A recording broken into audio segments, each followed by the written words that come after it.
She was handcuffed on the side of the road, cameras filming, officers doubting her identity, until two black SUVs pulled up and everything those cops thought they knew was ripped apart. The sun was still clinging to the edge of the horizon when Officer Ryan Donnelly hit the blinker on his patrol car and pulled behind the black SUV ahead. He'd spotted the vehicle near the intersection of King Street and Broadmoor in Reston, Virginia. Broken taillight. Nothing major. He figured he'd write the driver a warning and keep it moving. That was the plan. He ran his hand over his tired face and stepped out of the cruiser.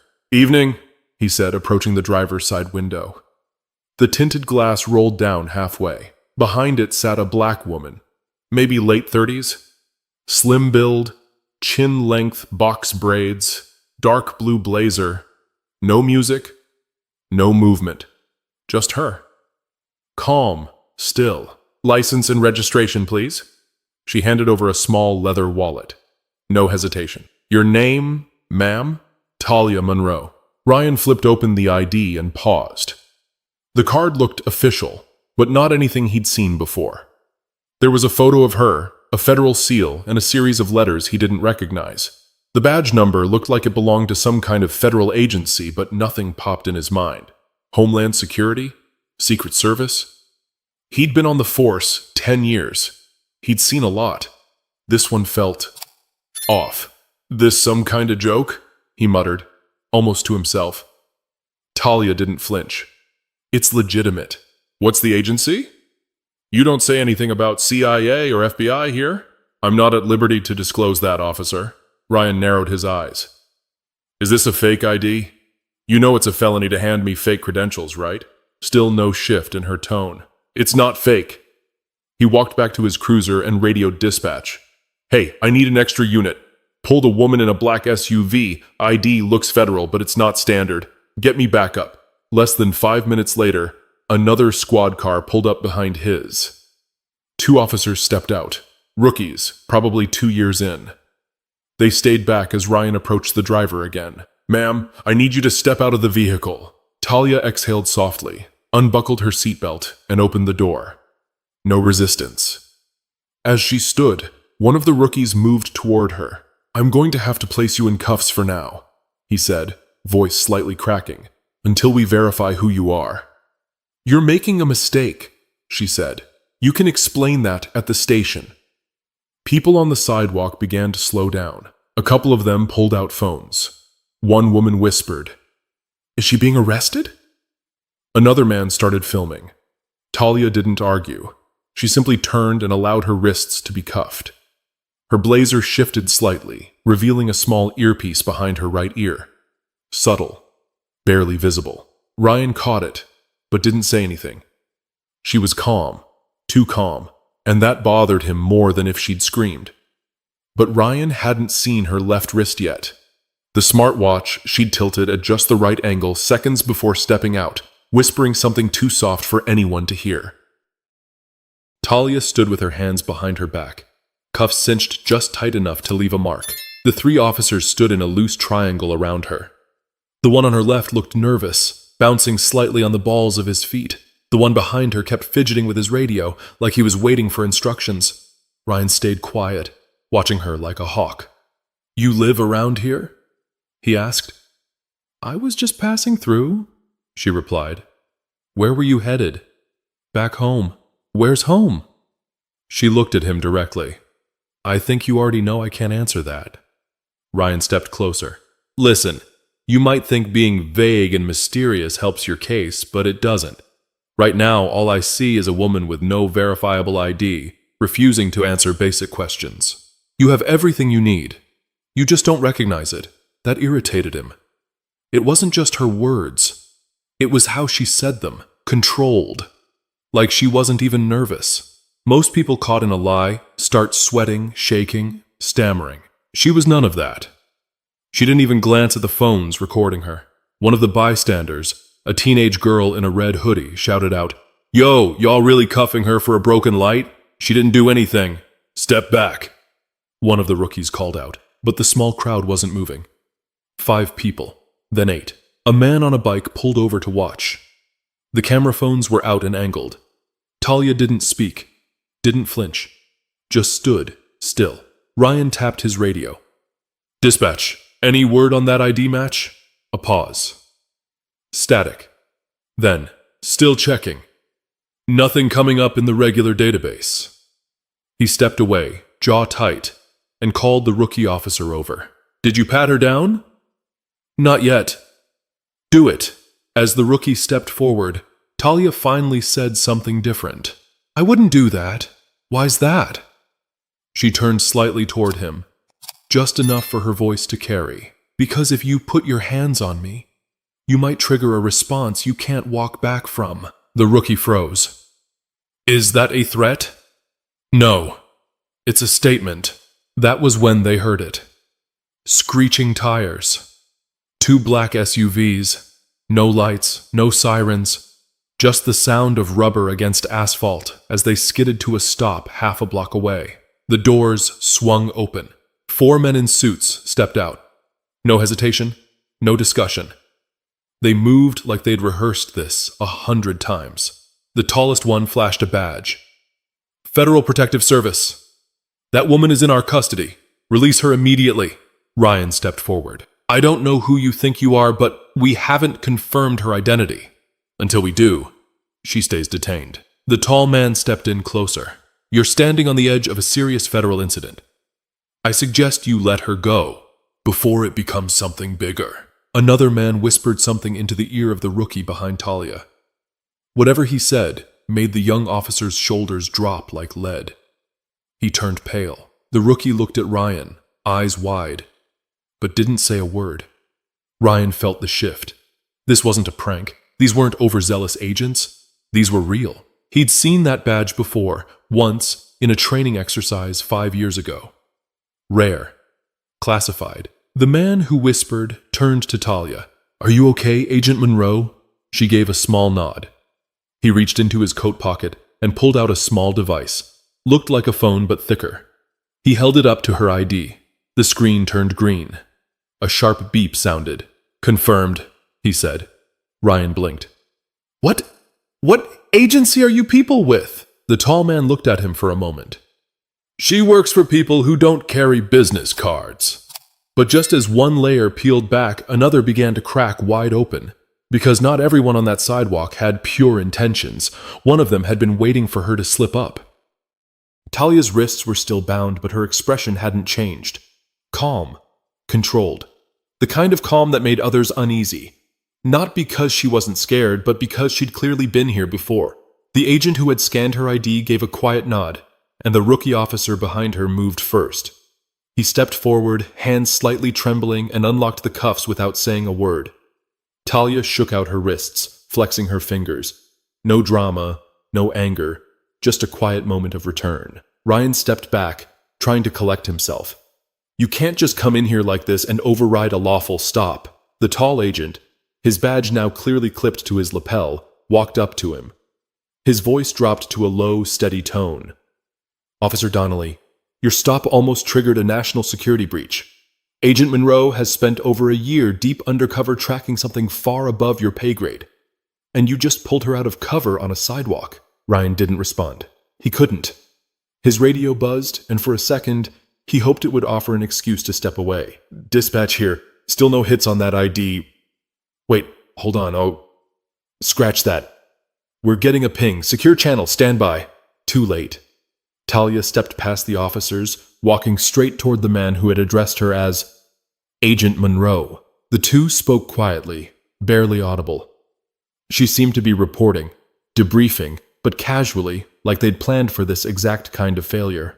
The agent looked over her shoulder at the SUV she had been driving. Did anyone touch the vehicle? Just me, said Ryan. Good, don't touch it again. Another agent circled around and popped the trunk. Inside, nothing visible, but he pulled up the floor panel to reveal a case. Not large, maybe the size of a large book. He opened it. Inside, wires, labels, plastic compartments.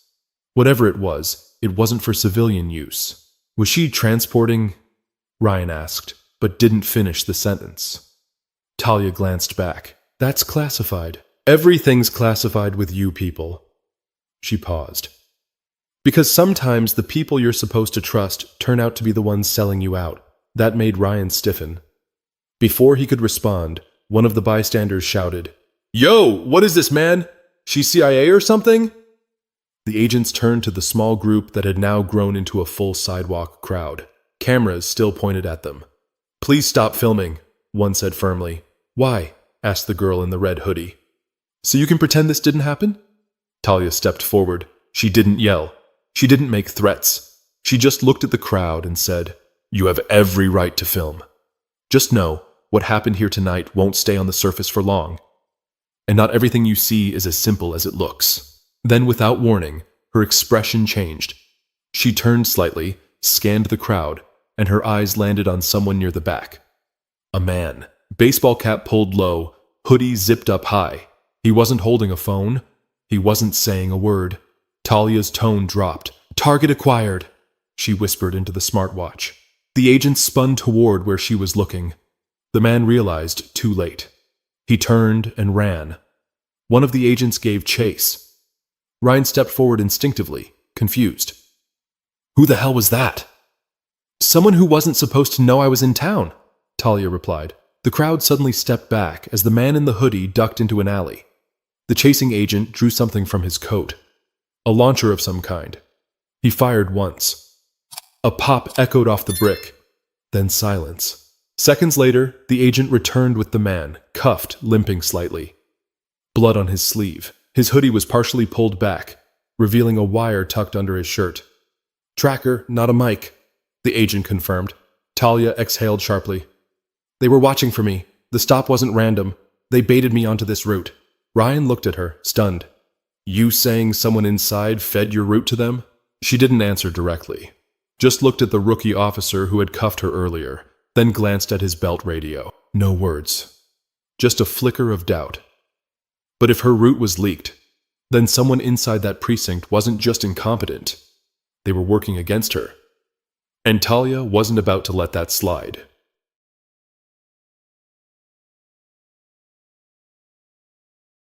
The precinct building on Ashburn Road was quiet when Talia walked in that night. Not silent, just quieter than it should have been. She'd left the SUVs and federal agents behind. They'd taken the captured man into a separate holding facility. Talia had asked for one thing: time alone at the local precinct. She was in her element now. No cuffs. No suits shadowing her. Just her blazer, her badge, and her resolve. The front desk officer looked up as she entered, slightly startled. "Can I help you, ma'am?" Talia didn't stop walking. She flashed a laminated card, then nodded toward the hallway. "Internal audit. Secure the floor. I'm not here for show." Within 5 minutes, word had spread. Officer Ryan Donnelly sat in the break room, a half-eaten microwave burrito on the table, when a fellow officer walked in and said, "She's here." Ryan stood up. "Who?" "Monroe." He blinked. "What? Here?" Walked in like she owns the place. "Says she's doing an internal audit. Command told us to cooperate." Ryan swallowed hard and left his food. In the hallway, Talia moved like she'd been there before, because, in a way, she had. Not this exact building, but others like it. Small-town departments with cracks wide enough for things to slip through unnoticed, or ignored. She found what she was looking for. The internal server room. It was locked, but not to her. She pulled a key card from her coat pocket and held it to the scanner. Green light. Door clicked. Inside, she moved quickly, plugged in a drive, downloaded logs. She wasn't there to punish. She was there to trace. Back in the main corridor, Ryan caught up to her. "You just walk in here like it's your house now?" he asked. "I don't have time to explain the entire chain of command to you." He stepped in her path. "I deserve to know what's going on." Talia looked at him hard. "You nearly tanked a national security operation. You want me to send you a memo?" "That's not fair. I was doing my job." "No, you were doing what you thought your job was." "There's a difference." They stared at each other. Then quietly she added, "When I gave you my ID, you assumed I was faking it.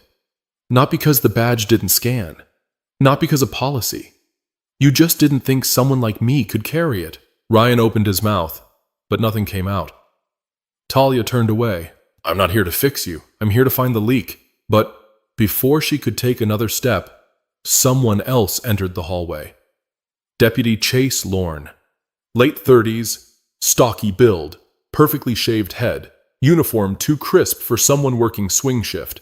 His eyes landed on her and immediately went cold. Well, well, he said. The ghost walks among us. Ryan looked between them. You two know each other? Talia didn't blink. He worked with me once. Overseas. Brief assignment? Until he disappeared mid-op. Lorne smirked. Disappeared? That's your version? You walked away with a phone full of encrypted contacts and left 3 bodies in a safe house. My version's the only one that made it back. Ryan's jaw tightened. Wait. He was CIA? Not anymore, Talia said. Chase's eyes flicked toward her hand. You still wear the watch. That old trick still work? You'd be surprised how much hasn't changed. He took a step closer. So what now? You gonna play hero in my precinct? I'm not here for show. I came for one reason. She pulled a small device from her coat, a recorder, pressed play. His voice came through, clipped and distorted. She leaves that drop point by 7:10. She always takes the same route. I can guarantee it. Ryan's face fell. Chase didn't move. I tapped the signal this morning, Talia said, voice cold. You've been leaking intel to foreign contacts for months. You fed them my location tonight. Thought you'd finish what you started overseas. Chase laughed. Just once. Then lunged. Ryan moved faster. The 2 men crashed against the wall. Chairs toppled.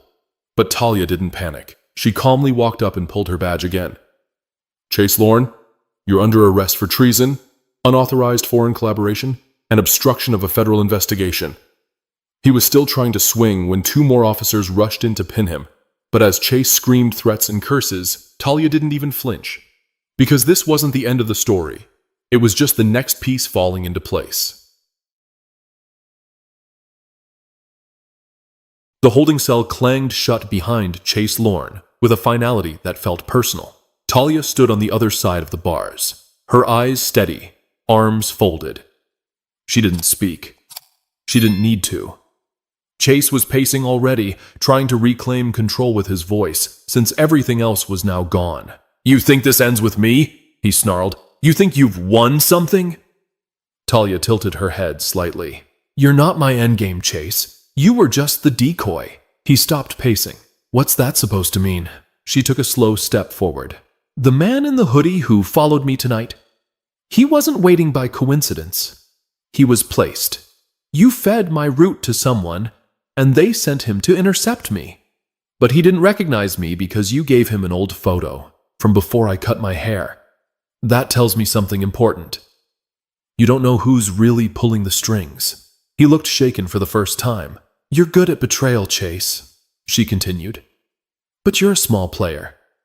You always have been, and you just confirmed that. He barked out a laugh, but it didn't land. You'll never trace it. You think you got the whole thread?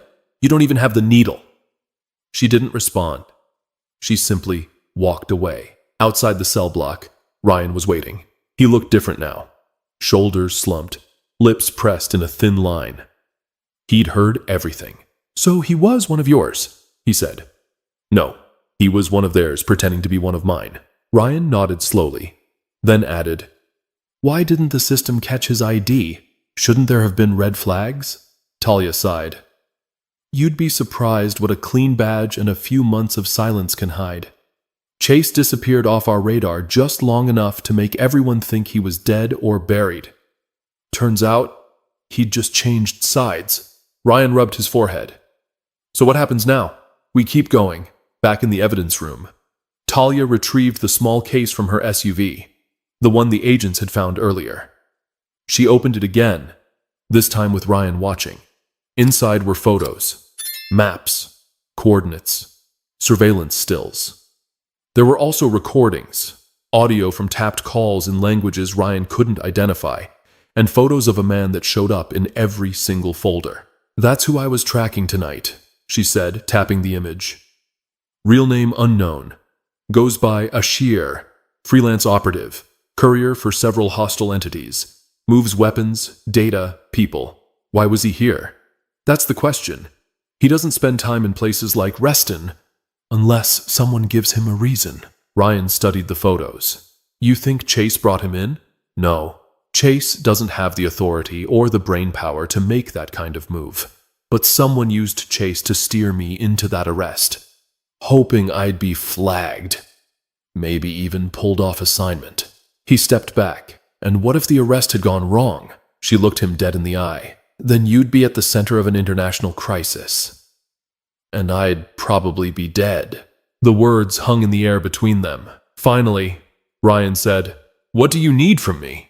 Talia raised an eyebrow. "That's a shift?" "I didn't know," he said. "About Chase. About you. I made assumptions." She studied his face. "You sure you're ready for what helping me actually looks like?" "Try me." Talia nodded once. "Then let's start with surveillance footage. If Ashir was nearby, there's a good chance he's been captured on traffic cams. Get me access." Ryan left the room without another word. Talia stayed behind and tapped on her smartwatch again. A voice crackled through the earpiece. It was the agent who had chased the man in the hoodie. "We pulled his phone," the voice said. "Encrypted messages, photos of your SUV taken an hour before the stop. Someone was tracking you long before tonight." Her jaw clenched. "Understood. Keep digging." She hung up, closed the case, and locked it again. But she already knew the truth. If someone had eyes on her before she hit that intersection, the operation wasn't just compromised, it was bleeding from the inside. An hour later, Talia sat alone in the precinct's evidence room, the overhead light humming faintly. Her fingers moved quickly across the keys of a government-secured laptop. Surveillance feeds, facial recognition overlays, and time-stamped GPS data blinked across the screen. She didn't need help navigating this part. This was her arena, but what she found made her stomach tighten. Ashir hadn't just been nearby. He'd been parked across from a middle school 4 blocks away. Engine off, windows up. He sat there for 43 minutes.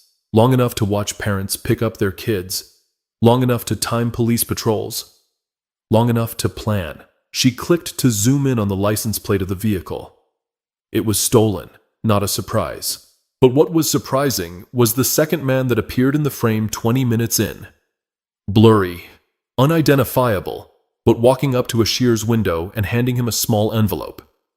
Ryan stepped in with a flash drive, pulled the rest of the traffic cam footage. "Looks like he circled your arrest point twice before your stop." Talia took the drive without looking up. "You recognize this man?" she asked, tilting the screen toward him. He leaned in. "Hard to tell. Wait. Yeah, that's..." His voice cut off. His jaw moved, but no sound came out. "You know him?" He finally nodded. "That's Arthur Vexley. He's a city planner for Fairfax. Has clearance to access traffic systems, public building schematics. He was assigned to a Homeland Security Liaison Committee 2 years ago. Never struck me as dirty." "He's not," Talia said. "He's compromised or being used." Ryan sat down across from her. "So this guy, Ashir, what's his deal?" "He doesn't think like a terrorist. He moves like a courier. Gets paid to carry classified materials across borders and through digital dead zones. No ideology, just contracts. And if he's here, in a city like this, working with a guy like Vexley, that means someone's preparing for a transfer." Ryan leaned back in his chair. "What kind of transfer?" "The kind that doesn't involve cash. Or goods. The kind that involves data, personnel, secrets." She opened another folder on her screen and pulled up a map of several public buildings. A data center, a federal courthouse, a communications hub. All of these are on Vexley's oversight list. All of them experienced power testing delays last week, and all of them use the same internal control contractor, a company called Termax Solutions. Ryan frowned. "That's a federal contractor. We've used them for traffic light sensors." "Exactly. Which means if you compromise one Termax node, you could jump across multiple departments, including law enforcement. Which could explain how Chase knew your route." Talia nodded. "That's the link. It wasn't just Chase feeding information. It was someone inside the city's infrastructure. The arrest was bait. But it was also cover, to distract me while the actual transfer happened elsewhere. She checked the time. And that transfer is happening in the next 2 hours. I guarantee it. Ryan stood. So where do we go? You don't. Not officially. This still falls outside your jurisdiction. But I need access to the city's maintenance tunnels. Vexley has clearance, which means there are likely blind spots that only he knows about. He rubbed the back of his neck. You sure you want to go in alone? Talia gave him a dry look. That's the job. Before he could answer, her phone buzzed. It was the agent from earlier. We've got eyes on Ashir again, he said. He's leaving a hardware warehouse on Noakes Boulevard, carrying something small. He's headed toward the courthouse district. Talia closed the laptop. That's it. That's the transfer. Ryan blocked the door. I'm coming with you. I don't need backup. I'm not backup. I'm a witness. Whatever happens next, I'm not letting this department sit blind anymore. Talia stared at him, then handed him a small pouch. Vest's in there. You'll need it. But even as they prepared to leave, neither of them knew just how deep the tunnel ran, or how close they were to someone willing to destroy lives just to keep one secret buried. It was after midnight when Talia and Ryan stepped into the old maintenance tunnel off Frying Pan Road, one of those overlooked access points carved out during the Cold War, now mostly ignored by city planners. The smell of rust and wet concrete clung to the air. Their boots echoed with every step, a rhythm that tightened the chest more than the silence ever could. Talia moved ahead with the flashlight clipped to her collar. Keep your eyes on the corners, she muttered. Ashir moves quiet. Ryan kept close. He hadn't said much since they left the precinct, but his breathing had changed. He wasn't just nervous. He was trying to match her pace, prove he could handle it. 50 yards in, they hit a junction, and there he was. Ashir. Slim, mid-40s, olive skin, light stubble, leather jacket zipped halfway up. His expression barely shifted when he saw them. He held a slim silver case in his left hand. You're early, he said. Talia didn't blink. You're sloppy. Ashir gave her a half smile. You were always good with words. Better with guns, though. You carrying tonight? Ryan glanced sideways. Talia didn't answer. She didn't have to. I want the case, she said, stepping forward. Ashir raised an eyebrow. You think I came all this way to hand it over? You came all this way to live. Those are two different things. Behind them, faint footsteps echoed from above, a storm grate being closed. Talia turned her head slightly. Did you bring someone? Ashir gave a slow shrug. Just the broker. He doesn't like being seen. Then he shouldn't be in this business. Suddenly, a voice called from behind the wall. You've already lost, Monroe. Ryan turned toward the voice. Another man stepped into view. Arthur Vexley. He looked rougher than his photo. Sweat on his collar, a gun in his hand. I used to admire your work, he said. You stayed invisible longer than anyone else I ever tracked. Talia didn't flinch. And now you're standing in a drainpipe with a stolen gun and a mouthful of excuses. I'm standing in the future. You're trying to protect a machine that's already broken. Ashir shifted slightly, his hand hovering over the case latch. Talia saw it. No, she snapped. You open that case, I end you right here. Ryan raised his sidearm. Vexley laughed. You think this ends in gunfire? No, this ends in silence. With your file buried under 10 layers of red tape, you're leaking personnel movements to foreign networks, Talia replied steady. That case doesn't hold data. It holds access, credentials. If it gets out, 6 agents go dark by sunrise. Ashir's expression changed, slightly. Enough for her to know he hadn't been told the full story. They lied to you, she said to him. You're not carrying money or a trade agreement. You're carrying names. You think they'll let you walk after that? Ashir's jaw clenched. I want the case, she repeated. Or I leaked the video from the alley tonight. Your face, your contact, your car. Vexley tensed. She's bluffing. No, Ashir said quietly. She isn't. In one fluid motion, Ashir turned and slammed the case into Vexley's ribs. The man collapsed with a grunt, gun clattering to the ground. Talia lunged forward, grabbed the case, and kicked the weapon away. Ashir held his hands up. I never agreed to kill anyone. I was told it was clean. Paper only. Talia stared at him. You just chose survival. That doesn't make you innocent. He nodded once. But I'm not your enemy. She didn't answer. Just turned to Ryan. Call it in.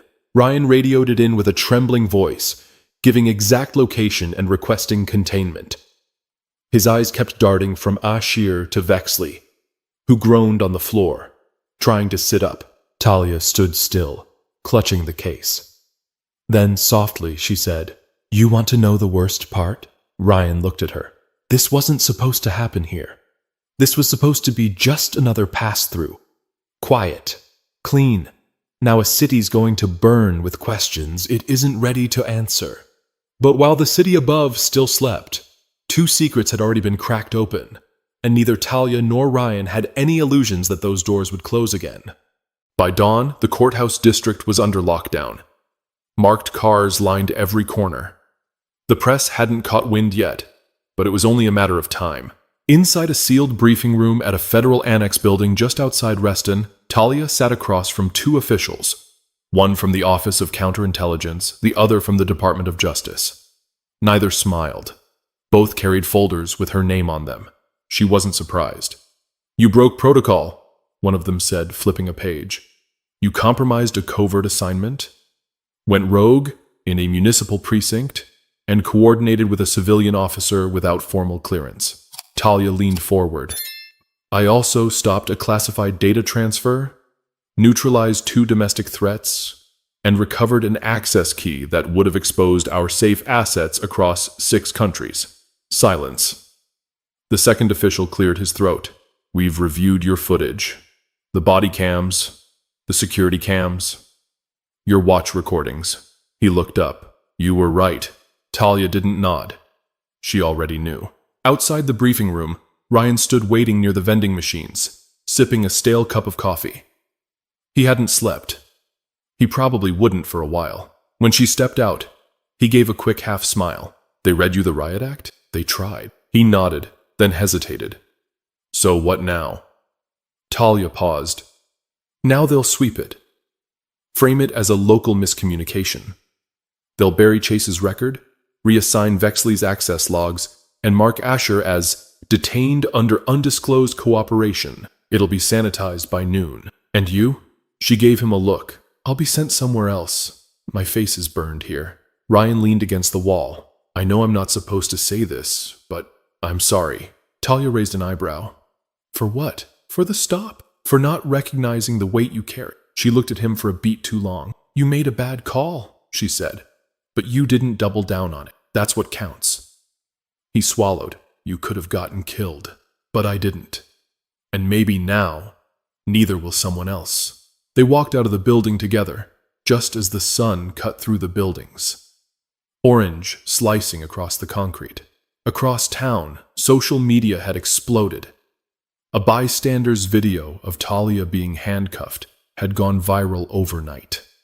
Over 800,000 views. Heated arguments filled the comments.